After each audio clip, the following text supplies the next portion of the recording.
तेरा श्याम हमने वृंदावन में देखा, राधा तेरा श्याम हमने वृंदावन में देखा, ओ राधा तेरा श्याम हमने वृंदावन में देखा, राधा तेरा श्याम हमने वृंदावन में देखा, ओ राधा तेरा श्याम हमने वृंदावन में देखा, राधा तेरा श्याम हमने वृंदावन में देखा। ओ रासुर चाहते हुए ओ राधा तेरा श्याम देखा, रासुर चाहते हुए ओ राधा तेरा श्याम देखा, ओ राधा ढूंढ रही किसी ने मेरा श्याम देखा, राधा ढूंढ रही किसी ने मेरा श्याम देखा।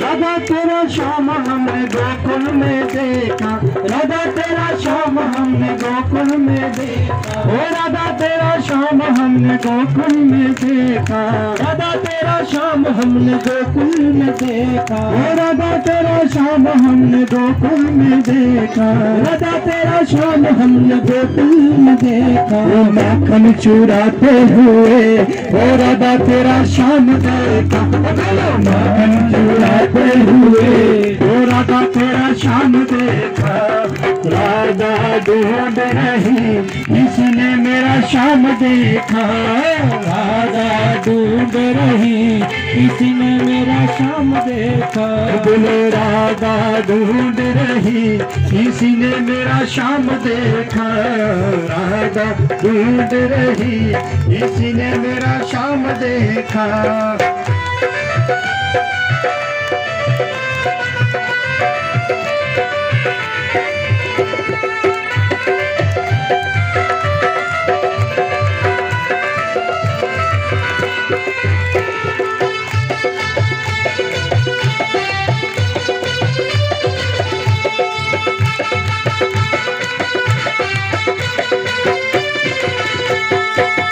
तेरा श्याम हमने सत्संग में देखा, राधा तेरा श्याम हमने सत्संग में देखा, राधा तेरा श्याम हमने सत्संग में देखा, राधा तेरा श्याम हमने सत्संग में देखा, राधा तेरा श्याम हमने सत्संग में देखा, राधा तेरा श्याम हमने सत्संग में देखा, राधा तेरा श्याम हमने सत्संग में देखा, राधा तेरा श्याम हमने सत्संग में देखा। दर्शन दिखाते हुए ओ राधा तेरा श्याम देखा, दर्शन दिखाते हुए ओ राधा तेरा श्याम देखा, नाच दिखाते हुए ओ राधा तेरा श्याम देखा, नाच दिखाते हुए ओ राधा तेरा श्याम देखा, राधा ढूंढ रही किसी ने मेरा श्याम देखा, राधा ढूंढ रही किसी ने मेरा श्याम देखा, राधा ढूंढ रही किसी ने मेरा श्याम देखा, बोलो राधा ढूंढ रही किसी ने मेरा श्याम देखा, किसी ने मेरा श्याम देखा, किसी ने मेरा श्याम देखा। बोलो सच्चे दरबार की, बोलो राधा कृष्ण महाराज की, सत्संगत की, सत्संग की, बोलो सच्चे दरबार की। सिर दर्द है, क्या भी दर्द होती है उसको, वो ये पाठ करे और लगातार सत्संग में आए। जिसके घर बच्चे नहीं होते हैं, जिसकी शादी नहीं हो रही है, वो भी सत्संग आओ। डॉक्टर ने बोला कि आपका रूह ठीक नहीं होगा, वो भी सत्संग आओ, तो देखना 5-6 महीने में अंदर आपका शरीर ठीक हो जाएगा। अगर ज्योतिष ने बोला कि तेरी कुंडली में मृत्यु है, वो भी सत्संग आओ, आपकी मृत्यु नहीं होगी। कुंडली में जो भी होता है, क्योंकि जो ज्योतिष है, ज्योतिष विज्ञान सत्य पर आधारित है। जब आपका जन्म होता है, उसमें ज्योतिष विज्ञान का काम करता है। उसी वक्त आपके कर्म के अनुसार आपको जो कर्म किए भोगने पड़ते हैं। मगर जब महापुरुषों की शरण में आ गए, सत्संग में आके तो नहीं भोगेंगे आप। कारण क्योंकि गीता में कहा है कि क्रियामान कर्म से प्रारब्ध कर्म और मंद प्रारब्ध कर्म जो है जहां बैठे बैठे खत्म हो जाते हैं। अगर कर्म आपको भोगने पड़े तो महापुरुषों के संग करने क्या फायदा।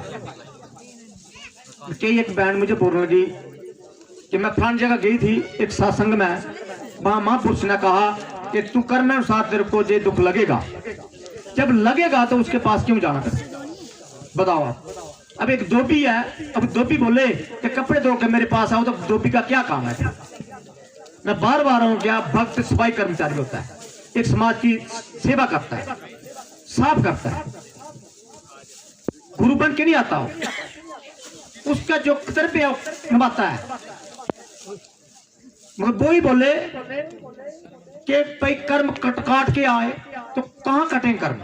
कर्म काटने का भी एक मशीन है, कर्म काटने का भी विधान है। आदमी गलत कर्म कर देता है, पुरुष गलत हो जाता है, स्त्री भी कर देती है, पुरुष भी कर देता है, वाणी से भी कर्म होता है। जैसे आप राजनीति को सुनते हैं आप, तो वाणी से कितने परिहार करते हैं एक दूसरे को, वो गलत काम हो जाता है। मगर उनको ज्ञान नहीं है कि किसी को गलत बोलना वो भोगना पड़ेगा जब तक महापुरुषों की शरण में नहीं आए। महापुरुष शरण में जाएंगे नहीं, वो शाल्क बट नहीं जान देता महापुरुषों की शरण में। इसलिए किसी को गलत नहीं बोलना है, सत्य बोलना है, झूठ नहीं बोलना है। कि बीज मंत्र का मेरा देव है, आप महापुरुष बन जाओगे। छोटे छोटे महान बन जाओगे। छोटा व्यक्ति बड़े बाजार वाला बड़ा है, बड़ा व्यक्ति छोटे बाजार वाला छोटा है। व्यक्ति के बाजार बड़े होने चाहिए, उसका धन नहीं देखना और उसके बाजार देखने। आप लोग धन देखते हैं, पद प्रतिष्ठा देखते हैं, बाजार नहीं देखते। हो सकता है छोटा व्यक्ति बड़े बाजार वाला बड़ा काम कर सकता है, मगर बड़ा व्यक्ति छोटे बाजार वाला काम नहीं कर सकता। समाज में वो गंद फैलाएगा, देखना। इसलिए आप अष्टवक्र थे, राजा थे, और 8 अंग टेढ़े थे। उनको कोई गुरु नहीं मानता था, मगर वो तत्व ज्ञानी थे। शरीर टेढ़ा था मगर विचार बड़े थे, मगर राजा जान के गुरु बने थे। राजा जान के जो है किसी को गुरु नहीं बनाना चाहते थे। मैं बोलता मैं जो ऐसा बंदा मिला नहीं है तत्व ज्ञानी जो मेरे मन को रोक ले। गुरु आपके मन को रोकता है, गुरु आपको मन को शुभ कर्म लगाता है, अशुभ में रोकता है। अब ये व्यक्ति 4 व्यक्ति जहां सत्संग रचा है, अगर मेरे साथ जुड़ते जहां सत्संग नहीं होना था। अच्छा काम करके न मुश्किल के तारी में जाओ। अभी वो मेरे साथ जुड़े हुए हैं। मैं उधमपुर होना है, मेरा नाम विजय कुमार है, और इस सत्संग ने मैं काफ़ी देर तक 6-7 साल हुई है मैं जुड़े दा, और मेरे बड़े सारे अनुभव हैं। मैं सत्संग के टाइम टू टाइम सुना भी रहना है। तो मैं एक पिछले सत्संग का जो अनुभव तुझे सुना लग्या कि पिछले सत्संग में जो मेरी ड्यूटी घोलडी है, मैं घोलडी सीधे सत्संग से ही आया। मेरा बेटा है बड़ा बीमार है, तो उसकी राती के बुखार है, मेरी राती के फोन आई है कि बेटा बीमार है बड़ा। मैं अपनी मैडम होरें आख्या कि तुस सवेरे जो उसी डॉक्टर की दसी आओ। तो मैं सत्संग जो अटेंड करिए मैं आइए ना, थोड़ा ठीक भी है, इन्ना बीमार नहीं है। लेकिन सवेरे मिगी फिर फोन आया, बस बिच है, मैं सत्संग की तरफ आया है, मिगी उन्होंने फोन किया कि इसी डॉक्टर की दसना पौना बीमार है। तो घर वाले भी थोड़े नाराज हुआ, नाराजगी बनती भी है, लेकिन फिर भी मैं मुझे पता कि सत्संग भी है, जिम्मेवारी भी है। मैं माता रानी ने अगे अर्ज विनती रखी और मैं सत्संग ही आई है। दोपहरी वेले भी मिगी फोन आया कि हाँ बच्चे की उल्टी भी हुई, तीसरी उल्टी भी हुई, थोड़ी 1-2 उल्टियाँ भी हुई। तो मैं भी थोड़ा घबराई गया। सत्संग चला भी है, मैं गुरु जी गुरु माँ की सुनाया भी नहीं, लेकिन मन में मैं ये रखा कि माता रानी जे भी है तू संभालना, मैं तही है कि संभालना तो तू है। तो सत्संग तो मैं चाहिए था। उस तो बाद फिर जो सत्संग खत्म होया तो मैं गुरु माँ जी ने गल की कि मेरा बेटा बीमार है, तो मैं अज उत्थे जा ही नहीं सकिया। तो मेरी कुछ भी समझ नहीं। और सत्संग के पिछले सत्संग के मेरा जोड़ा मैं इधर रहा बेशक, लेकिन मेरा मन जोड़ा घर तो था। फिर मैं घर गया और घर जियां मैं गया जी बेटा सुत्ता उठ्या जियां उठ्या तो मेरे कन्नै खेलन लग्या तो मिगी कोई मतलब 2-3 घंटे अंदर मिगी यार लग्गेआ नहीं है कि मतलब कोई बीमार हा जां बुखार हा।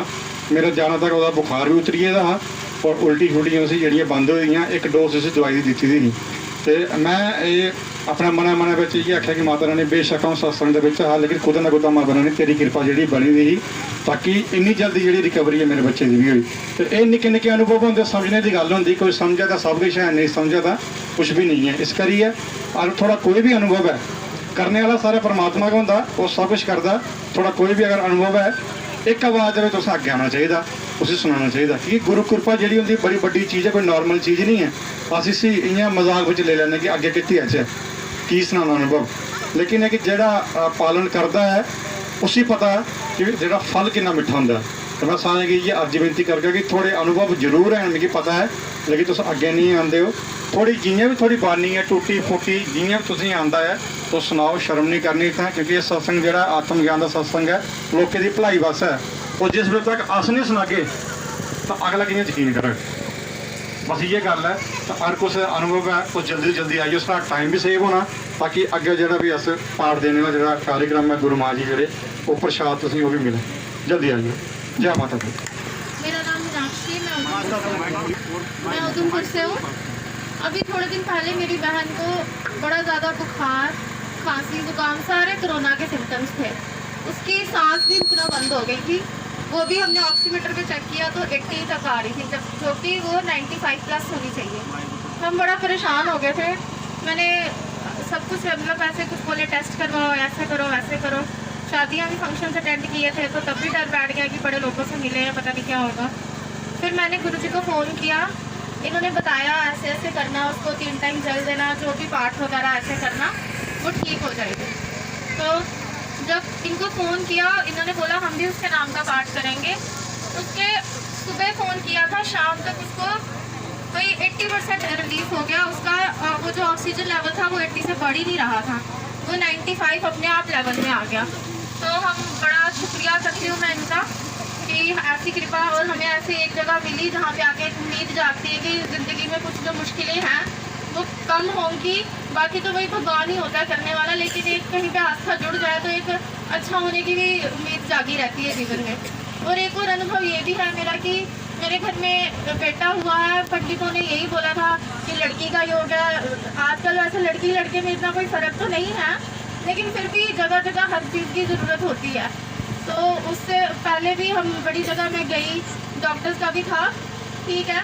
फिर बड़ी सुखने भी की, उसके एक जगह पे छोड़ के 4-5 जगहों पे हमने माथे टेके थे। लेकिन यहाँ पे आने के बाद भी जो मैंने पाठ वगैरह किया तो उसके बाद जो मेरे घर में उसकी एक पुत्र प्राप्ति की जो वो मेरी हुई है, जो मेरी कामना पूरी, उसका भी मैं शुक्रिया अदा करती हूँ। धन्यवाद। मेरा नाम आशु शर्मा है, मैं निम्बला रामनगर की रहने वाली हूँ। मैं 1 साल हो गया, मैं इतनी बीमार थी कि मैं चल फिर नहीं सकती थी। पहले तो मैं 8 साल से सत्संग में आ रही हूँ। पहला अनुभव ये है कि मेरे घर में भी 2 लड़कियाँ थी, लड़का नहीं था। तो मैं गुरु माँ जी, पहले हमें पता नहीं था, हमारे साल उधर सत्संग होता था, हमें पता नहीं था। और मैं जन्माष्टमी के दिन मैं वहाँ सत्संग में आई, हर संक्रांत को होता था वहाँ। तो मैं जहाँ जन्माष्टमी को आई थी, अब मैंने सत्संग सुना वहाँ, तो गुरु माँ सत्संग कर रही थी। मुझे ऐसा लगा कि साक्षात कृष्ण जी बोल रहे हैं। तो मैंने मन में ही अपने मन में ऐसा सोच लिया कि माँ मेरे घर में भी एक पुत्र प्राप्त हो जाए। तो ऐसे ही मैंने बोल दिया। तो गुरु माँ 1 साल के बाद मेरे घर में 8 बड़ी लड़की, हमारी छोटी लड़की हमारी 8 साल की है। उसके बाद 8 साल के बाद हमारे घर में ये लड़का हुआ है। तो फिर ये 1 महीने के बाद इतना बीमार हो गया कि ये सिर्फ रोता था, ऊपर कोई देखता था, सिर्फ रोता ही रहता था, सांस बंद कर लेता था। तो फिर उधर सत्संग हो रहा था, हमारी ननद जी हमारे घर आई थी, वो भी सत्संग सुनने गई थी। तो उन्होंने बोला, गुरु माँ ने बोला कि वो इधर सत्संग सुनने आई थी, उन्होंने अपने मन में बोला था कि हमारे घर में लड़का हो जाएगा। फिर वो उन्होंने हमें बताया ही नहीं कि हमारे घर में लड़का हुआ। तो फिर मैंने ऐसा सोचा कि गुरु माँ को इतना पता चल गया कि मैंने अपने मन में ही सोचा था, तो उनको कैसे पता चल गया। फिर हम इनके घर गए, मैं चल नहीं सकती थी, मेरा कमर बांध के चलती थी कि 8 साल के बाद लड़का हुआ, वो भी बीमार हो गए। तो इनके घर गई तो गुरु माँ ने उसे अपने हाथों से उठाया और ये दूध भी नहीं पीता था। तो फिर उसके बाद 8 साल हो गए हैं हमें इधर आते। तो ये उनकी कृपा से इतना बड़ा हो गया है, आज तक ये बीमार नहीं हुआ है। तो उसके बाद भी मैं बीमार हो गई, मैं चल फिर नहीं सकती थी। तो मैंने बहुत सारे इलाज भी करवाए, बारले भी करवाए। जैसे मैं बारला करवाती थी तो मेरे को इतना मैं ज़्यादा बीमार हो जाती थी, मैं रात को मेरे को नींद भी नहीं आती थी। तो फिर मैंने गुरु माँ को फ़ोन किया, गुरु जी को किया, वो रात को भी हमें ये पाठ करवाते थे।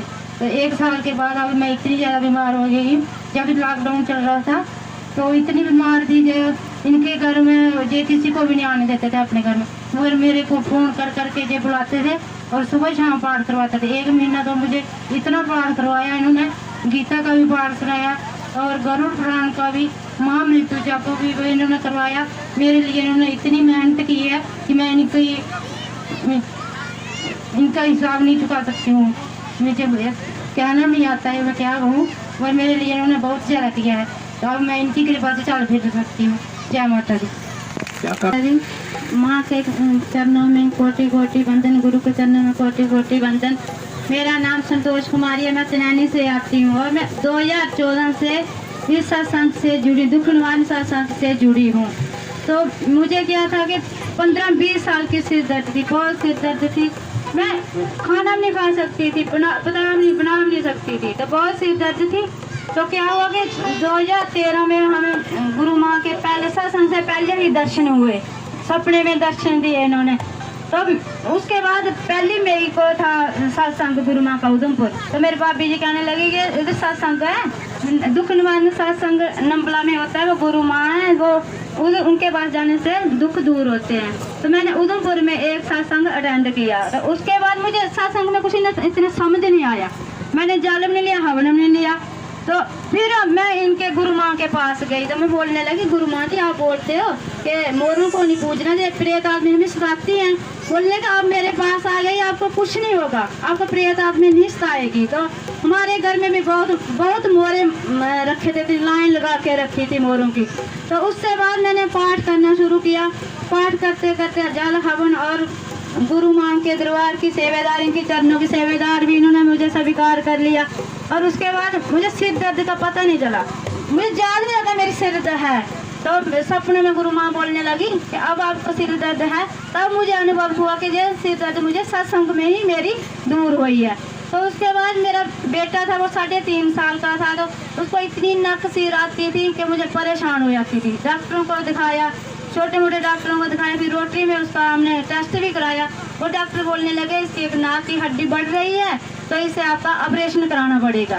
तो एक डॉक्टर थी फिजिशियन, उन्होंने बोला कि इसका कराना भी पड़ेगा, कराना नहीं है कराना ही पड़ेगा, तो उसका 21 साल की उम्र में कराना है। तो मैंने गुरु माँ से बात की, गुरु माँ कहने लगी कि कुछ नहीं कराना है, इसका सब कुछ ठीक हो जाएगा। तो 1 साल के बाद मैंने मन में सोचा कि मैं 1 साल इसको नक्सीर नहीं आएगी तो मैं अनुभव करूंगी। 1 साल के बाद मैंने अनुभव किया, अब 3.5-4 साल हो गया, अब उसको नक्सीर नहीं आई है। तो ये दुख निवारण सत्संग है, इसके आपको परेशानी क्यों लेते हो कि हमने गुरु दीक्षा ली है, हमने गुरु बनाए हैं, हमने ऐसे के हमने बहुत गुरु बनाए हैं। मैं हर सत्संग में जाती हूँ, हर भागवत कथा सुनती हूँ, टीवी में भी सुनती हूँ, लेकिन दुख निवारण नहीं होता। दुख निवारण गुरु माँ के चरणों में इनको वरदान है, साक्षात देवी का ये रूप इधर अवतारित है। तो ये इनको यही हुक्म है माँ का कि जो तेरे पास आएगा, आपके चरणों में आएगा, तो आपके दुख दूर होंगे। तो हो रहे हैं सबको, तो इसलिए हम गांव-गांव में सबको आमंत्रित करते हैं कि आप अपने दुख दूर करो। गुरु चरणों में भी दुख दूर होते हैं, लेकिन हम उनका अनुभव नहीं करते हैं। तो इधर आना है, सत्संग में आना है, पाठ हवन सामग्री, ये जल हवन। अगर आपको रात को सपने आते हैं बुरे, बच्चे आपके, मैंने बड़ी बात देखा, मेरी एक नाती है, बड़ी बेटी की बेटी है, वो इतनी दांत गिलती है, कोई कहने की बात नहीं। तो उसको मैं बोलती कि जब जल बेड पर छिड़कोगे, अपने सुबह साफ सफाई करके जल को अपने बेड पर कहीं भी छिड़कोगे, आपको बुरे सपने नहीं आएंगे हैं। तो आपको बरकत भी सब कुछ होगा, लेकिन सत्संग से सब कुछ मिलता है। ओम नमो नारायण। मैं कभी हिलती रोना नहीं है कि मेरे अमनों वाली जब मैं 6वीं पढ़ती, बड़ी 7वीं में कि जो मेरे सिर भी बड़ी ज़्यादा मेरे सिर दर्द होती, अपना होती, दवाई का कोई फर्क नहीं होता। कि जिन्नी मर्जी दवाई खांदी अपने आप होंदी ते अपने आप खत्म हो जाती मिगी। ओह्दे बाद च हून मिगी सिर पीड़ बिल्कुल इ'यां खत्म होई दी, इ'यां कदें कुदै होर दर्द नहीं आंदी है। जय माता दी। पता उसको पाप है इतना ठहरा, फिर भी वो कमने का उसका मीट बेचने के लिए काम बलात् जे शुभ कर्म कर रहा, अधर्म कर्म कर रहा, तो वो लास्ट में क्या है, उसको मृत्यु प्रांत तो नीचे जुनी हो के प्रेत जुनी में मिलती है उसको। और मीट खाने वाला व्यक्ति है वो प्रवेश करता है उसमें प्रेत, प्रेत मीट खाता है उसको। मैंने बड़े दुष्टांत देखे गीता में कहा है। हम सत्संग जो करते हैं शास्त्र को तय, वो शास्त्र में बनता है। जो हम आपको दे रहे हैं ये भी शास्त्र में लिखा हुआ है, और आपके दुख दूर हो रहे हैं ये भी शास्त्र में लिखा हुआ है। इस सत्संग में जो मिलता है, जो हमारे साथ जुड़ता है, जो हमारे साथ वार्तालाप करता है, तो उसका दुख पक्का दूर होता है। और कहा है कि सिद्ध भक्तों का जो संग करोगे तो आपका सुधरेगा। मगर आजकल समाज में नहीं आते वैसे व्यक्ति, वो शुद्ध कि आप शुद्ध नहीं है। इसलिए मैं आपका गुरु बनने के लिए नहीं आया हूं। अपने दुख दूर करो, अपने घर शुद्ध करो। जिसके घर में प्रेत बाधा है उसके घर की लड़कियां, उसके घर के बच्चे की शादी नहीं होगी, ये सोच लो। जिसके घर में प्रेत बाधा है वो टेढ़ा चलेगा। जिसके घर में प्रेत बाधा है वो चाहे नौकरी कर रहे हैं, कितने बड़े धन कमा ले, उसका धन जो है लुप्त हो जाएगा। ये प्रेत बाधा आत्मा का जो दोष है, आत्म दोष जो है आत्मज्ञानी के चरणों में ठीक होगा। आत्म दोष डॉक्टर की दवाई में नहीं ठीक होगा। डॉक्टर की दवाई काम नहीं करेगी, बिल्कुल नहीं करेगी काम। वो ज्यादा दवाई खाओगे तो आप वो दवाई साइड इफेक्ट करेगी, आपकी किडनियां खराब करेगी, आपकी लीवर खराब करेगी। छोटे छोटे बच्चों को लीवर फैटी हो रहा है, किडनियां खराब हो रही हैं, टिमर हो रहा है, बीपी हो रहा है और शुगर हो रही है। जो पाठ करेगा उसको शुगर नहीं होगी, शुगर है भी खत्म हो जाएगी। बीपी है, टिक्की ले रहे हैं आप, एक दवाई की आप टेबलेट ले रहे हैं, वो आप लेते रहो। जिस दिन बीपी आपका ठीक हो गया छोड़ दो, दवाई छूट जाएगी। जो सत्संग आएगा, सत्संग लगातार सुनेगा, वो दवाई नहीं खाएगा, वो प्रभु नाम का पाठ की दवाई खाएगा। प्रभु नाम की पाठ की दवाई उसको काम करेगी। गीता का सिद्धांत है। और गुरु नानक ने भी कहा था कि सब रोगों का उकत नाम, परमेश्वर को भूलियो व्यापन सभी रोग। परमात्मा को भूलने से हमें रोग आते हैं और परमेश्वर को भूलने से आते हैं। फिर सब रोगों का उकत नाम, मेरा प्रभु नाम का पाठ है, सब रोगों की दवाई है जी। तो उस दवाई को खाओ मेरे भाइयों।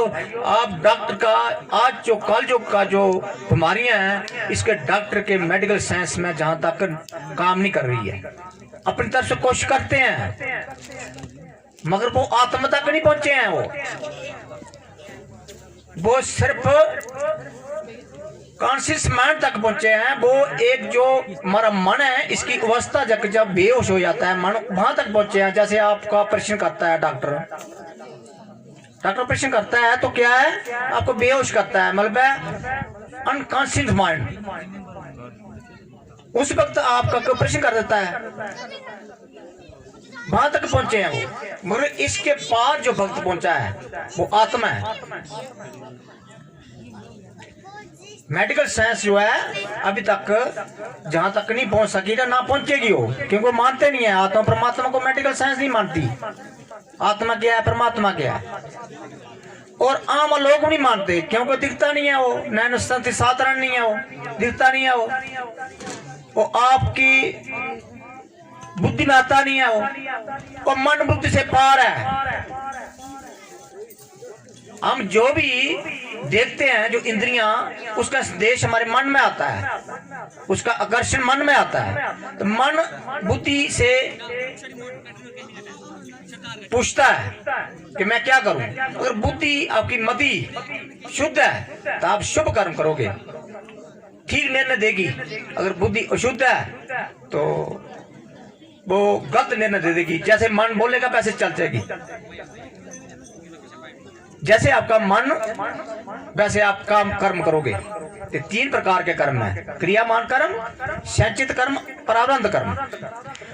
जो पहला कर्म है आप सवेरे शाम तक करते हैं। जैसे आप बैठे हैं, भाई बहन सब मेरे बुजुर्ग बैठे हैं, तो आपका अच्छा कर्म हो गया, आपके कुंडली में लिखा गया, आपके अंतःकार जो एक कारण शरीर में फीड हो गया। हमारे 3 शरीर हैं। एक शरीर जो सामने दिखता है इसका नाम है स्थूल शरीर। ये चलता है सूक्ष्म शरीर की पावर से। उसके अंदर एक कारण शरीर है और जो हम कर्म करते हैं उसके संस्कार कारण शरीर में आ जाते हैं। तो जब हम कर्म करते हैं तो पहले कारण शरीर से संदेशा आता है सूक्ष्म शरीर में। सूक्ष्म शरीर से जब संदेशा आएगा फिर मेरा स्थूल शरीर कर्म इंद्रियां कर्म करेंगी। स्थूल शरीर में कर्म इंद्रियां, जो प्राण शरीर हमारा सूक्ष्म शरीर, इसमें ज्ञान इंद्रियां। कर्म जो ज्ञान इंद्रियां है, जैसे आपने सुना, कान से सुना, उसका आकर्षण मन पर पड़ा, मन सूक्ष्म है। गीता में कहा है परमात्मा ने कि मेरी 8 प्रकार की अपरा प्रकृति है। अपरा प्रकृति कही है जो सब 5 भूत है, पृथ्वी, जल, अग्नि, आकाश और तेज और मन, बुद्धि, अहंकार। ये 8 प्रकार की अपरा प्रकृति है। ये निष्कृत है। कृष्ण भगवान खुद बोला कि निष्कृत है, मतलब ये इतनी दुष्ट है, इसके भीतर एक परा है, वो है आत्मा, सर्वश्रेष्ठ है। बोला इसको जान, अर्जुन को बोला था इसको जान तू। आजकल जानते नहीं है लोग, तो उसको जानने के प्रयत्न करो। गीता में कहा है कि हजारों में से एक पुरुष सत्संग में आता है, मगर परमात्मा को जानने का प्रयत्न करता है, फिर 1000 इकट्ठे हो जाते हैं। हजारों में से एक मुझे मेरी स्थिति प्राप्ति होती है, एक को व्यक्ति को। तो कितना है दुर्लभ है जो मैं आपको दे रहे हैं आज। ये देवतों के लिए दुर्लभ है। देवते इसके लिए तरसते हैं। देवी देवते अभी इंसान बनना है ना, उसके बाद पृथ्वी लोक चाहना है, उसके बाद किसी महापुरुष का संग करके बीज मंत्र का पाठ करके उसे शुद्ध होके आत्म परमात्मा पाना है। उन्हें पुण्य कर्म किए तभी उसको एक कल्प लोहे में रहना है। उसमें एक कल्प वो पुण्य कर्म के अनुसार वो आपके गुरु में लोहे में रहते हैं। जैसे चोड़ माता है, जैसे काली वीर है, जैसे सुरगल बाबा है, जितने भी देवी देवते हैं। अभी दोबारा इन्हें जन्म लेना है, मगर लेना कितना है? एक कल्प। तो एक कल्प कितना होता है? 9,999 चतुर्युगी। ब्रह्मा का एक दिन, ब्रह्मा का एक दिन उनको इतने पुण्य किए है कि ब्रह्मा का एक दिन मिल गया उनको देवलोक में गए हो। मगर जो ज्ञान है इस शरीर में सुनने का अधिकारी है व्यक्ति के अंदर एक विवेक है। अगर विवेक शक्ति जागृत हो जाए व्यक्ति के भीतर, तो व्यक्ति महान बन जाता है। महान, चाहे वो कितना भी छोटा है, चाहे कितना भी उसके पास धन नहीं है, कुछ भी है, मगर वो अगर किसी भक्त का संग मिल जाए तो महान बन जाता है। देवराज ऋषि थे, उनकी माता दासी थी, तो ये बड़े छोटे थे, मगर उनकी माता जो है भक्तों का संग करती थी। तो नारद जी, देवराज नारद जी ऋषि बन गए। तो आप भक्तों का जो संग करता है वो महान है, उसको वो धन मिलता है जो दिखता नहीं है। जो गीता में कहा है कि भगवान कबीर ने कहा था कि कबीरा जे जग निर्धना धन मत नहीं जानिए, धन मत ही जानिए जो राम नाम धन हुई। राम नाम प्रभु नाम का धन पाओ तो वो धनवान है। आप उसको धनवान मान लेते हैं, आप उसको धनवान मान लेते हैं जो धनवान है, मगर ये धनवान नहीं। अगर धन है तो समाज सेवा में लगाओ, असली धन में आओ, आत्म धन में आओ। बेनूर भले जो जिसे पिया की प्यास नहीं, बेमती दुर्मति है जो परमात्मा की तरफ नहीं। वो धन एक बोझा है, एक परिश्रम है जो आत्म ज्ञान के धन कमाने में काम नहीं आए।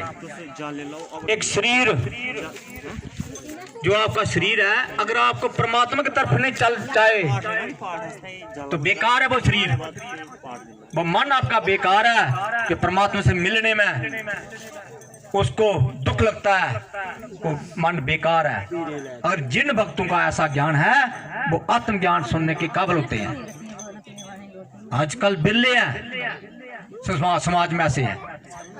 कृष्ण भगवान ने अर्जुन को बोला था तो सब धर्म को छोड़कर मेरे शरण में आ जा। सर्व धर्मान परित्यज्य मामेकम शरणवर्ज है तबा सब पापे में मोक्षम माम सुचा, कि सब उसको छोड़कर मेरे शरण में आ जा। तो शरण क्या होता है? गुरु की शरण में जाना है। परमात्मा दिखते नहीं है, मगर परमात्मा का भक्त दिखता है। परमात्मा नहीं दिखते हैं, परमात्मा हैं, अभी भी हैं, अभी भी आपको दिख नहीं रहे हैं, आपको दूर कर रहे हैं दुख, वाणी द्वारा दुख दूर कर रहे हैं, मगर आपको दिखते नहीं हैं। उसको देखने लगे आंख चाहिए, दिव्य चक्षु, जब कृष्ण भगवान अर्जुन को दिए थे कि अगर मेरे विराट रूप तू देखने जाता है तो तेरे को मैं दिव्य चक्षु देता हूँ, दिव्य चक्षु से मुझे तू देख लेगा। कृष्ण भगवान ने अर्जुन को दिव्य चक्षु दिए थे युद्ध के मैदान में। दिव्य चक्षु जो है आपके भीतर हैं, खोलो उसको खोलने का प्रयत्न करो, महापुरुषों का संग करो। ऐसे करते नहीं है, कामना खत्म नहीं होती है, चाहे किसी भी कामना करो आप, ये नाश है, कामना नाश की तरफ ले जाती है। आप कामना करनी है तो आत्मज्ञान की करो, अपने बुद्धि को शुद्ध करने की कोशिश करो। दिन प्रतिदिन निकलता जा रहा है, उम्र निकल गई, मृत्यु आ गई, फिर नहीं